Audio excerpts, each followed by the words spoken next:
አባትና ልጅ ባልና ሚስት ሆነው ጠፉ። ይህ ታሪክ የሚጀምረው በዚህ ሰውዬ ነው። ስሙ አልበርት ይባላል። እድሜው ደግሞ 42 ነው። የሚኖረው ደግሞ ካናዳ ውስጥ ነው። ስራው ማጭበርበር ነው። ማለትም ፒራሚድ ስኪም።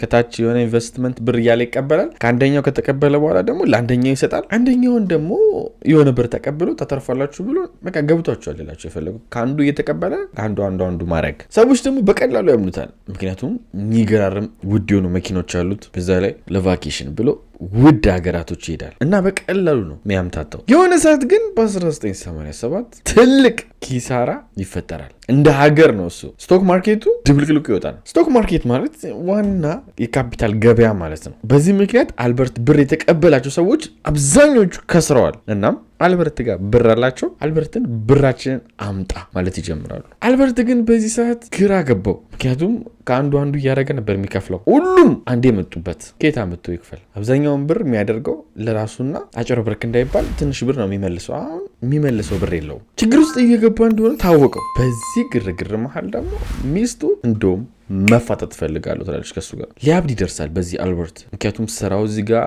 ድብልቅልቅ ወጥቷል። ሚስቱ በዚህ ጋር ድብልቅልቁን እያወጣችሁ ነው። የሚይዘው የሚጨብጠው የሚያርፍበት ቦታ የለም። የሚያየው ነገር እንዳለ ችግር ሆነበት። ስለዚህ ከዚህ ችግር መራቅ አለብኝ፣ መጥፋት አለብኝ ከዚህ አካባቢ ያለ። ብቻውን መሄድ ግን አልፈለገም ከዚህ ሀገር። የሚወዳትን አንድ ሴት ልጁን ከእሷ ጋር ነው ለመጥፋት ያሰበው። በ1990 እንደ ፈረንጆች አቆጣጠር ከኢንቨስተሮቹ ያጭበረበረውን ብር ቀሪውን ይዞ በተጨማሪም ደግሞ የ15 ዓመት ልጁን ሺና ትባላለች እሷንም ይዞ የእሷን ፈቃድ አልጠየቀም። ምን አላለም። ብን ብሎ ከዛ ሀገር ጠፋ። ሄዶ ያረፈውም እንግሊዝ ነበር። በአጠቃላይም ከነዚህ ኢንቨስተሮች ከ3.5 እስከ 4 ሚሊዮን የሚደርስ ዶላር ነው የዘረፋቸው። ከዚህ ሁሉ ካጭበረበረው ግን ስንት ብር ተርፎት እጁ ላይ ቀርቶ ወደ ለንደን እንደሄደ አይታወቅም። በዚህ በኩል ግን ሚስቱ ልጇን ይዞ እንደጠፋ አወቀች። ወዲያውም ለፖሊስ ሪፖርት አደረገች። ፖሊሶች ወዲያው ፍለጋ ጀመሩ። እንደ ካናዳ ብቻ ሳይሆን ዓለም አቀፋዊ ተፈላጊ እንዲሆን ኢንተርፖል ውስጥ ራሱ ገባ። ኢንተርፖል ማለት ዓለም አቀፋዊ ተፈላጊ ሰዎች ሲሆኑ እዛ ሊስት ውስጥ ነው የምትገቡት ኢንተርፖል ውስጥ። ስለዚህ የትም ሀገር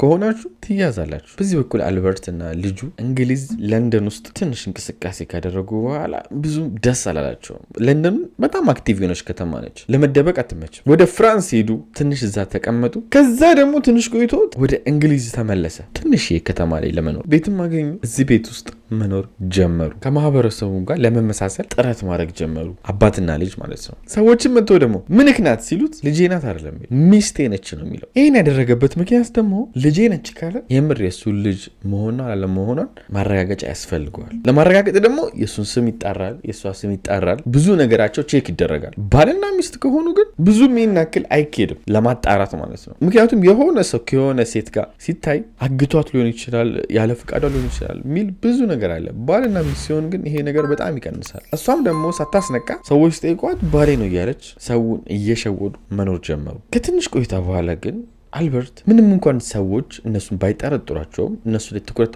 ባይስቡም እሱ ማንነት እንደሚያስፈልጋቸው ገባው። ማንነት ማለት ልክ እንደ ዜጋው እዛ ከተማ ላይ እንደሚኖር ሰው ህጋዊ ወረቀት እንዳለው ሰው መኖር ያስፈልገናል ብሎ አሰበ። ለዚህም ይሆናል ብሎ ያሰበ ደግሞ ፌክ ወይም ፎርጅድ ማንነት ማሰራት አይደለም። ምክንያቱም ፌክ ወይም ፎርጅድ ማንነት ስታሰሩ ወዲያው ነው የሚደረስባችሁ። ስማችሁ ለምሳሌ ከበደው ነው አበበ ስታሰሩ አበበ ማን ነው፣ የት ነው የተወለደው ምናምን የሚሉ ብዙ ባክግራውንድ ቼክ ይደረጋል። እና ይህንን ማንነት ከሆነ ሰዎች ላይ መንቀጥ የፈለገው እነሱ መስሎ ለመኖር ማለት ነው። ደግሞ ለሱ ብቻ አይደለም ለልጁም ጭምር ነው። ከነሱ ጋር የሚመሳሰል ፍለጋ ጀመረ ከልጁ ጋርና ከሱ ጋር። በ1992 እንደ ፈረንጆች አቆጣጠር የሆነ ሱቅ ውስጥ ገብቶ አርት ጋላሪ ነው። እቺን ሴት ያያል። አሌና ትባላለች። እቺ ሴት ሮናልድ የሚባል ፍቅረኛ ያላት ከሷ በ20 ዓመት የሚበልጥ እና ብዙ ሰው ደግሞ ያውቃቸዋል እዛ አካባቢ። የእድሜ ጋፓቸው ደግሞ እሱና ልጁም ትልቅ እድሜ ጋፕ ነው ያላቸው። እዚህ ጋርም ደግሞ ያገኛቸው ሰዎች የእድሜ ጋፓቸው ትልቅ ሆኖ ነው ሪሌሽንሽፕ ውስጥ ያሉት። ስለዚህ እነዚህ ሰዎች ይሆናሉ ብሎ አሰበ። እቺ ኤሌናም ከሱ ጋር መቀራረብ ጀመረች፣ ማውራት ጀመሩ። እኔና ፍቅረኛዬ ካናዳ ብንሄድ ይህን ነገር ጥለን ደስ ይለናል ትለዋለች። አልበርት ቆርጦ ተነሳ። እኚህን ሰዎች ማንነታቸውን ለመውሰድ ከዛ እሷን የበለጠ ማቅረብ ጀመረ። እሷን መቅጠር ጀመረ። የራሱ ፐርሰናል ፎቶግራፈርም አድርጓት ቆንጆ ብር ይከፍላታል። ትንሽ ቆይቶ ፍቅረኛዋንም እሱም መቅጠር እፈልጋለሁ ብሎ ይጠራዋል። እናም ሁለቱም እሱ ጋር ለመቀጠር ብለው ይህንን ውል መፈረም አለባችሁ ይላቸዋል። እሷ ቀድማ የፈረመችው ፊርማ ነበር። ባልየው ደግሞ ወይም ፍቅረኛዋ በዛ ሰዓት ይፈርማል። ፊርማቸው ለሱ በጣም አስፈላጊ ነገር ነው። ማንነታቸውን ስለሚወስድ ፊርማቸውም አንድ ላይ ይወሰዳል ማለት ነው። ስለዚህ የእነሱ ፊርማ ሄዶ እሷን መለማመድ ነው ስራው። አልበርት የቀጣይ እንቅስቃሴው ምንድን ነው? እነሱን ከሀገር ማስወጣት። ምክንያቱም ካናዳ መሄድ እፈልጋለሁ ፍቅረኛዬም ይፈልጋል ብለዋለች። እሱን ተስፋ አድርጎ ነው የሁሉ ነገር እያደረገ ያለው። ግን ፍላጎታቸው አሁን ላይ ቀንሷል ሁለቱም። ምክንያቱም አልበርት ጥሩ ብር እየከፈላቸው ነው። ወደ ካናዳ መሄድ አልፈለጉም። ጊዜያቶች አለፉ። እነሱ የመሄድ ሀሳባቸው ጭራሽ እየጠፋ መጣ።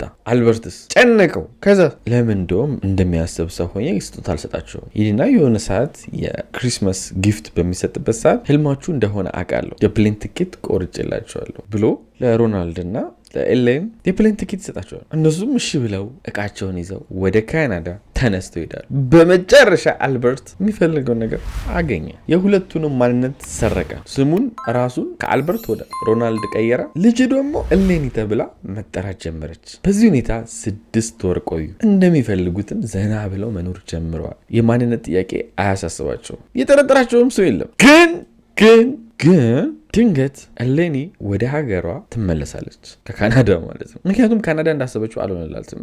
ስራ አላገኘችም ምናምን፣ በቃ እንደምፈልገው አልሆነም። አልበርት ይህን ነገር ሰማ፣ ደነገጠ። ራሱ እንደ ሮናልድ አድርጎ እየኖረ ይህን ሚስጥር ደግሞ እሷ ነች የምታውቀው፣ ማንም ሌላ ሰው አያውቅም። ኤሌኒ ማለት ነው። ምን እንደሚያደርጋት ሀሳብ ሆነበት። ይሄድና እንደ ኖርማል እንደ አልበርት ሆኖ ሊያሳምናት ይሞክራል። ጭራሽ ሁሉ ብር ሊሰጣት ሁሉ ይሞክራል። ካናዳ ስሪ፣ በደንብ አሪፍ ሀገር ነው ምናምን እያለ ተጨማሪ ብር እንደሚሰጣት ሁሉ ይነግራታል። ግን እሷ ኤሌኒ በቃኝ ብላን የመጣችሁ ከካናዳ የመመለስ ሀሳብ ይላትም። አሁን ያለው አማራጭ ምንድን ነው? ከዛ አካባቢ መጥፋት። እዛው እንግሊዝ ሀገር ነው። አሁንም ከነበረበት ትንሽ ከተማ ሌላ ትንሽ ከተማ ሄዳል። የባሰው ነገር ግን ካናዳ ሄዶ የነበረው ሮናልድም ይመለሳል። አልበርት በዚህ ጨለለ፣ አበደ። ምክንያቱም ሮናልድ በሆነ ምክንያት በሲኩሪቲም ሊሆን ይችላል በሆነ ነገር ማንነቱ ቢጣራ መንግስት ወዲያው ነው የሚያውቀው 2 ሮናልድ እንዳለ ማለት ነው። እንዲህም ብሎ አሰበ፣ ይህን ሰውዬ ከነጭራሹ መግደል አለብኝ ብሎ አሰበ።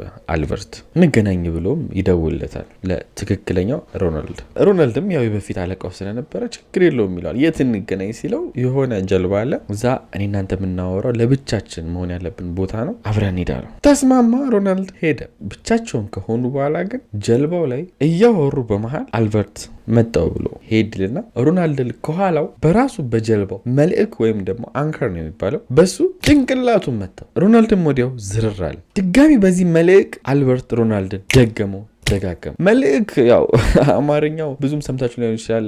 ጀልባዎች፣ መርከቦች ምናምን ለመቆም የሚጠቀሙበት ብረት ነው እና በጣም ከባድ ብረት ነው። ለዛም ነው ሮናልድ ዝርር ያለው ወዲያው። አልበርትም ከዛ ጀልባ ላይ ታዲያ ብድግ አድርጎ ሮናልድ ወደ ውሃው ይወረውረዋል። ሮናልድ በዚህ ትንሽ ያው አልሞተም ነበረ፣ ግን መዋኘት ስላልቻለ ሰምጦ ሞተ። አልበርትም ታዲያ ወደ ኖርማል ህይወቱ ተመለሰ እንደ ሮናልድ ለመኖር። በዚህ መንገድ እንግዲህ ማንም እሱን አልጠረጠረም፣ ላይፉን ቀጠለበት። ከትንሽ ቀናቶች በኋላ ግን አሳ አጥማጆች የሮናልድን ሬሳ ተንሳፎ ያዩታል። ወዲያውም ፖሊሶች ጋር ደወለ።